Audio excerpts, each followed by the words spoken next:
surprised no one else did this one. I find the most powerful time I spend every single day is sitting by myself in a room with my eyes closed. I do this anywhere from 20 minutes to an hour. Some people call it prayer. Some people call it meditation. What I'm doing is cutting off all visual, auditory, and body sensation so that my mind can go within.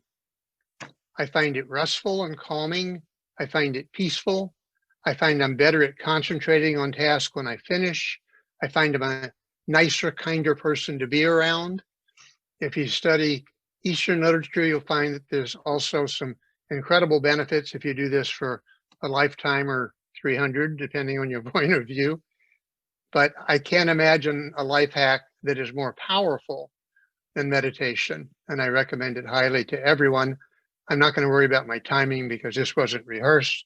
I just want to encourage you to check out the subject matter. For me, it is something that works for myself and for my husband, and we do it on a regular basis, and it is simply practicing an attitude of gratitude. Being thankful for what you have, for what's going on in your life, and looking at that rather than at what's wrong. So, an attitude of gratitude. One thing I would like to sort of bring up is, and it's sort of following on a bit from Emmy's one, is if you've had a tough day, try and find 3 little things, as teeny tiny as possible, that's actually gone in your favor during that day.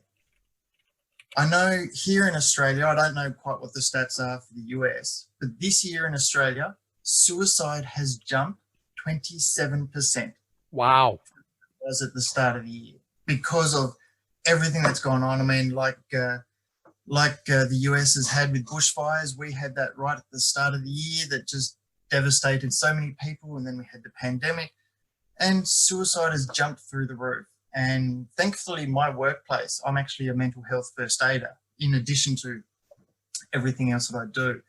And one thing that I use with people who are struggling is just getting them to think of 3 little things that went well for them during that day. And they realize that actually not everything is against you. It might be the coffee you bought from the barista was spot on this morning.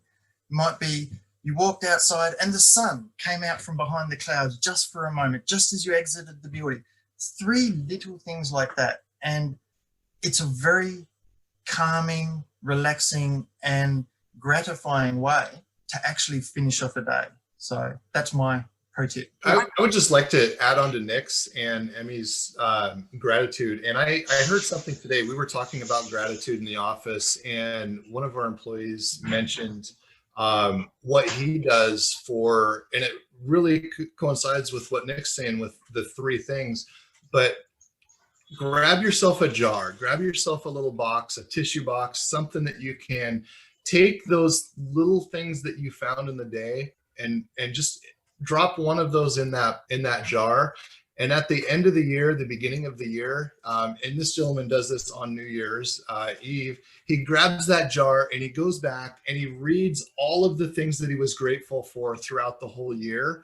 And he starts his year off with just this amazing feeling of gratitude. And it's just, I thought that was so cool. It's such a positive way to start a year. And I would just challenge everybody for the rest of December to grab a box, a jar, and figure out, find one thing that you're grateful for in the day, drop it in there, and then see what it looks like at the end of December. Game over.